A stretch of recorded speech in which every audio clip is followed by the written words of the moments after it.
Hey everybody, what's going on? Snipertheladiesman here. Welcome back to Let's Play Alpha Protocol. So in the last episode, we did all the training bits for gadgets, weapons, and espionage, and got a good load of money.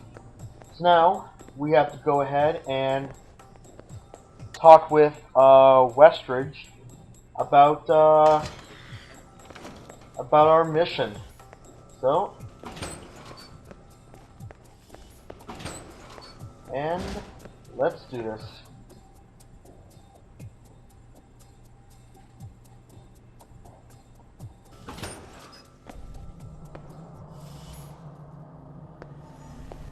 You guys must have spent a fortune on the TVs in this place. You all done? You tell me. Now you're learning. I have to admit I was worried whether we'd be able to keep you here after you woke up in medical. You gave our staff a run for its money. Maybe it's their training that's in question, not mine. Fair enough. It'll be a good excuse to up the morning drills around here. Looks like you did well on the tech portion of the test. Very well. Past Darcy's bitching, there's some real compliments in here if you look at the numbers. Mina's report on your weapon skill was impressive. In fact, I think you outperformed many of the guards, and it's your first day. If that last part about comparing me to the guards was a compliment, I'll do better next time. Oh, I'll be sure to let the guards know you can beat them any day of the week. And here's a surprise, a positive evaluation from Parker.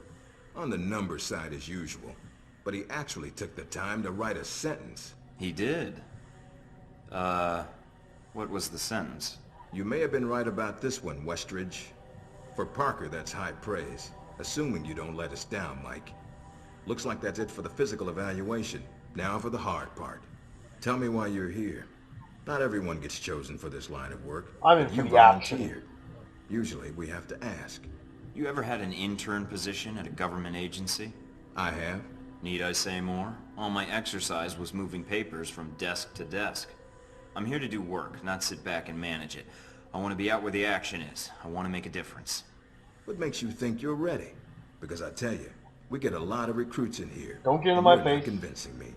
I'm ready. And I'm tired of my questions getting answered by more questions. Welcome to our world, Mike. My job is to help you cut through questions and get an answer. Beyond the guns, tech, and sneaking around in the dark, there's one last part of this job that nobody else here quite gets. I'm listening. Good, because listening is a large part of it. The way you talk to people, your attitude. That's what we're going to discuss now. If you're telling me I have an attitude problem, then you could have read that in my file. No, believe it or not, you're not here because you're a people person. You're here because your psych profile says you're skilled at manipulating others. Was that a compliment? You'll see. The way you project yourself definitely affects what people think of you, and your reputation with them. What do I care what others think? You shouldn't. Having a bad or good rep with someone can actually gain you different benefits. Sometimes you want to piss someone off, so they can't think straight.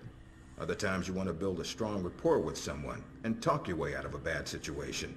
All depends on your objective. This goes for your handlers as well.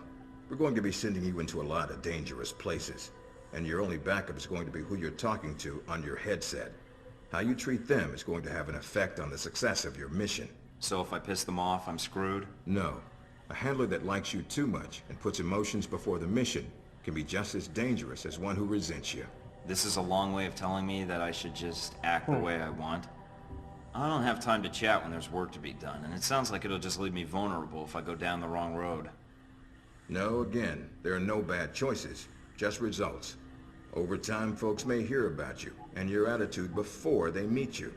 They may have a preconceived notion of how you're going to treat them, which can affect their reaction. Well, maybe they should take the time to know the real me. If only. Time's something no one seems to be able to spare, especially during a conversation. Although that can be a plus. I don't see how.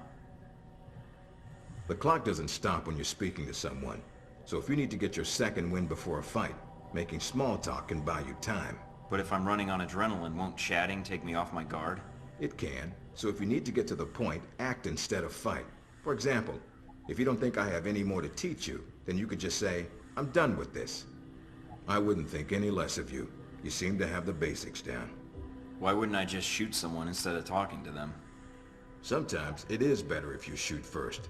Still, approaching someone to Yep. talk to them can allow you to get the drop on them if you get close enough to strike.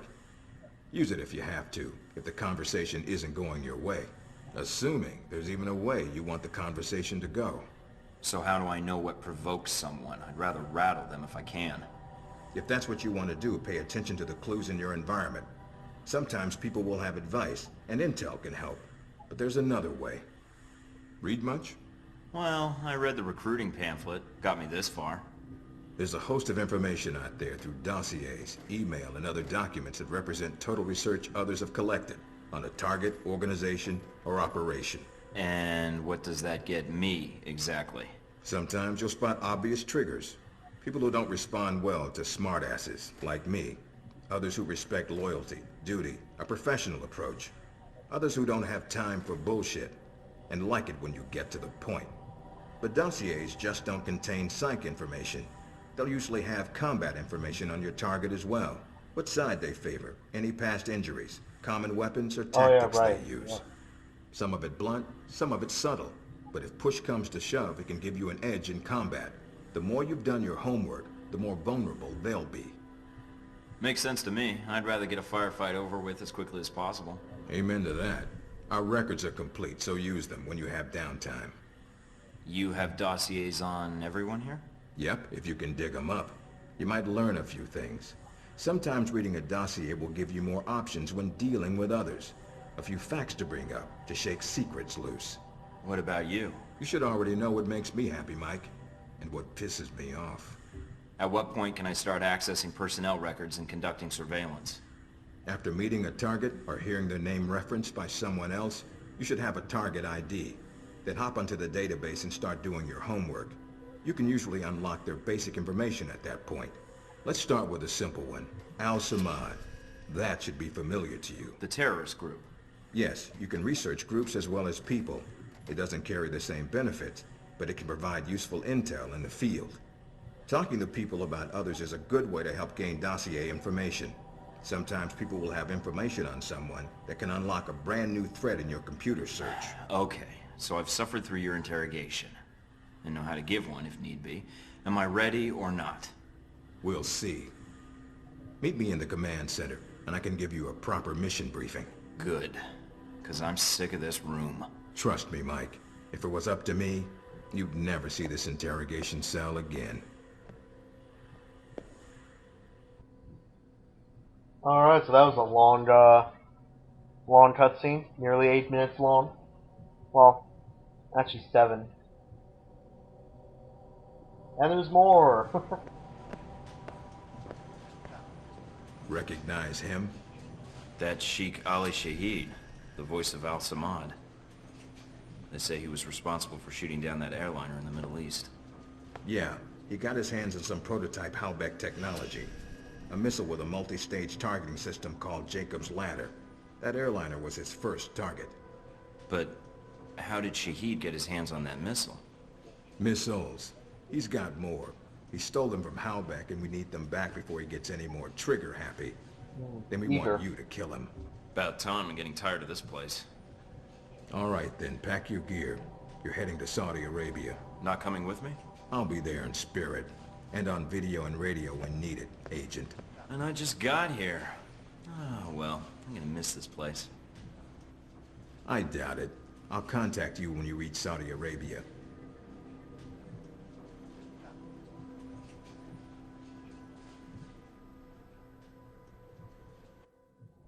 Alright, so we got results from all those missions.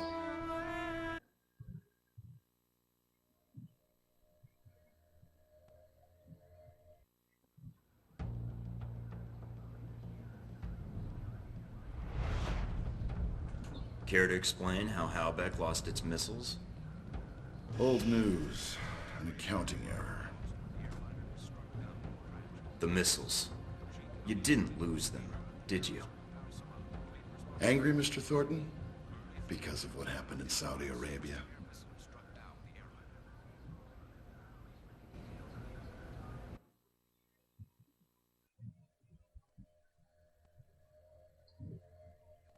Alright.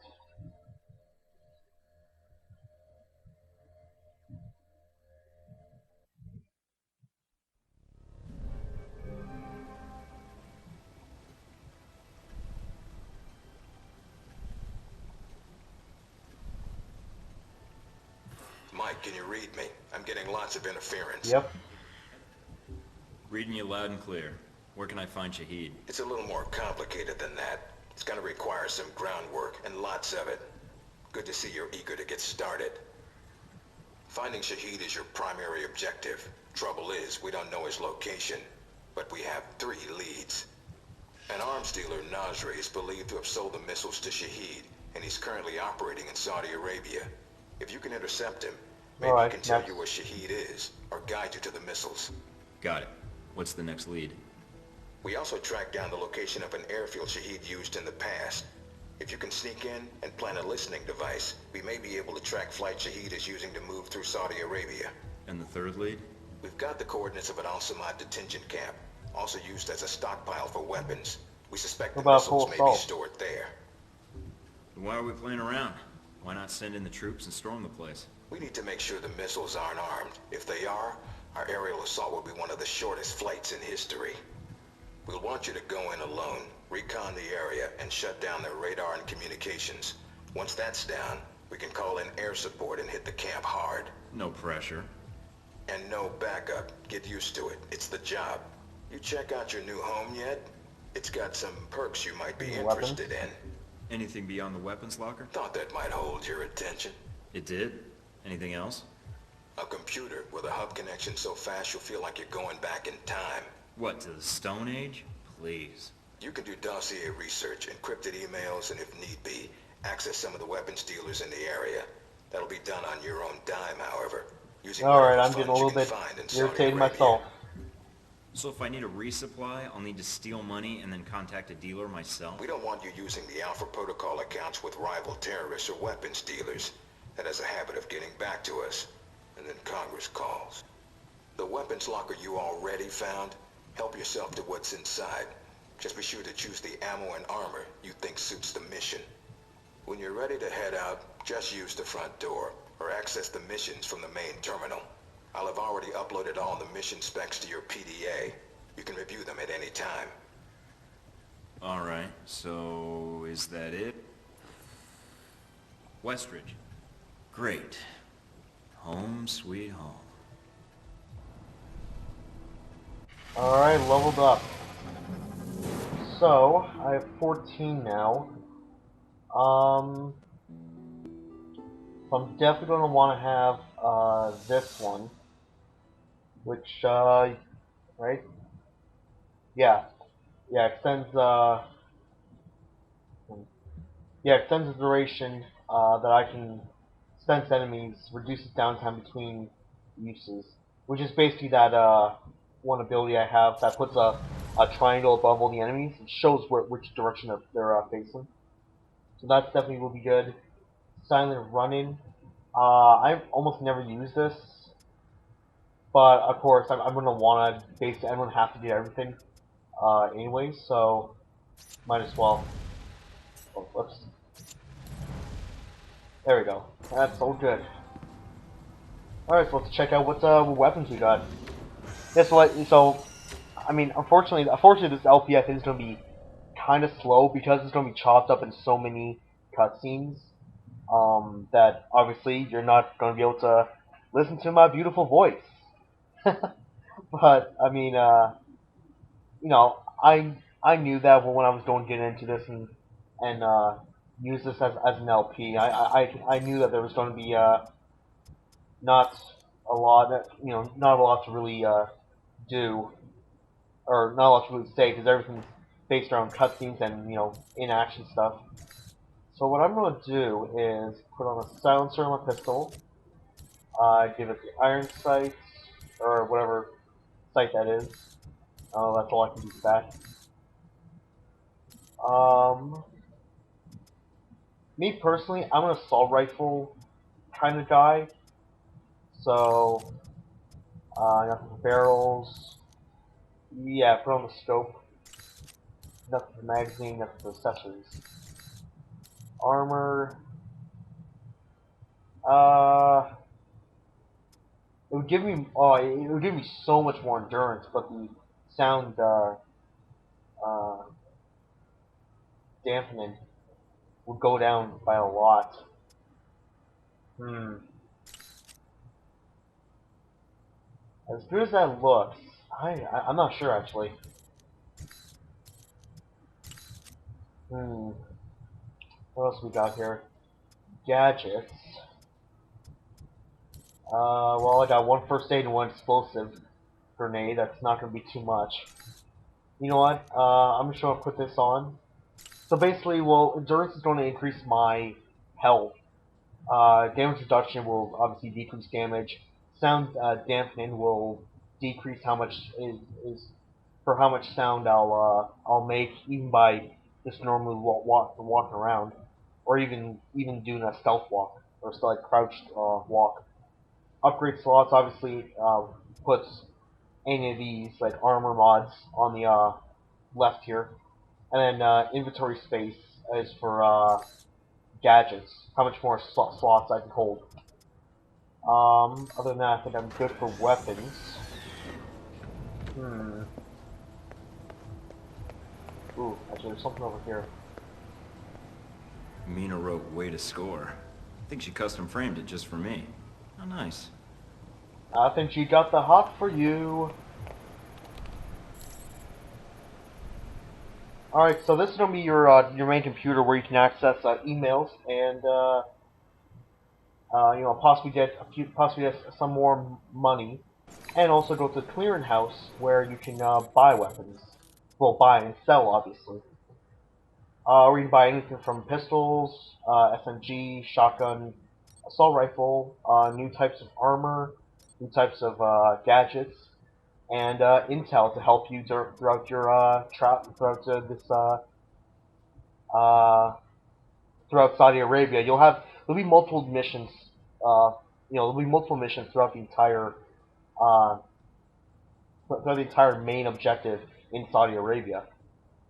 So right now I have 25,000, which that's my reason why I did all those side missions for Darcy, Parker, and Mina is to get get all that money right there, so I can spend it on majority of it on Intel. The good thing is, you know, to do this, basically to buy Intel, it will actually help you throughout the missions because it will actually give you, maybe it will give you a new objective in one of the missions to do something to get extra money and extra experience and stuff. But and again, you know, all these will actually give you additional things towards a mission, which is nice. It's not just a piece of paper that you buy just for a trophy. No, they actually do help you in the actual game, which helps out in, an amazing way. So what I'm thinking, um, hmm,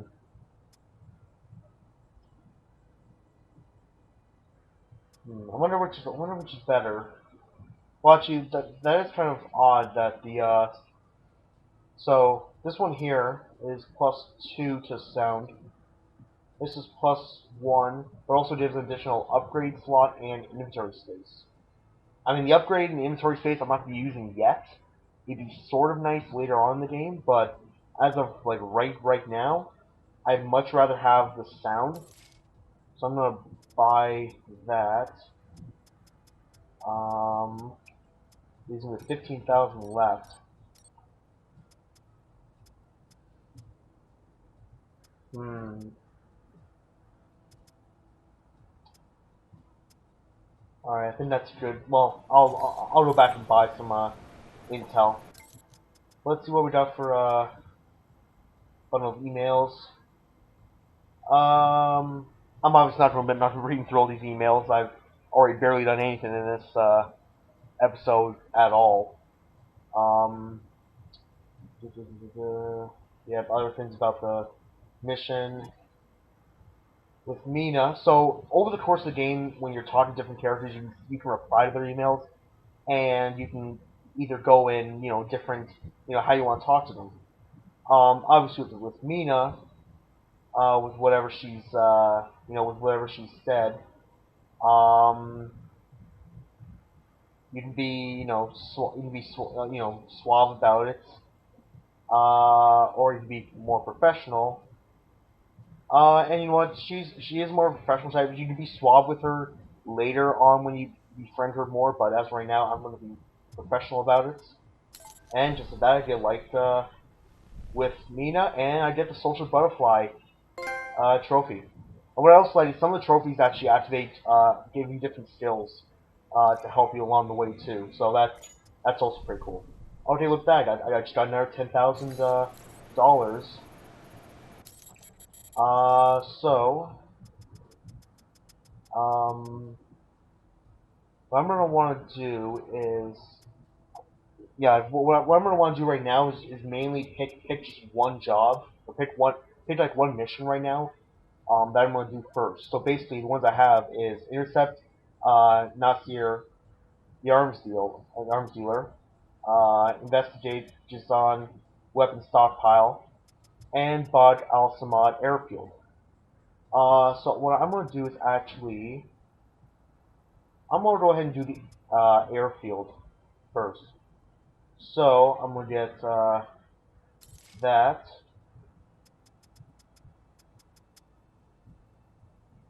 Right? Yeah. That and that one. And that's all for that mission. So that should be all good. And with that, I unlocked some more stuff about Al Samad. And that is all good. Alright, so, yeah, so unfortunately, I'm probably gonna have to cut it here. Again, again, I mean, if you could really, stick around with this, the game does get, so much more better than just, just the very long cutscenes. Um, I would obviously I would really appreciate it if you guys stick around. But I think that's actually only do it for me today. So thank you everybody for watching. Next time I will finally go out and actually do off a mission. Um, out in Saudi Arabia. And so yeah, so next time I will be go ahead and go into bug the Al Samad airfield. So once again, thank you everyone for watching. I'm Snipertheladiesman, and in regard for Mike Thornton, right here, we are signing off.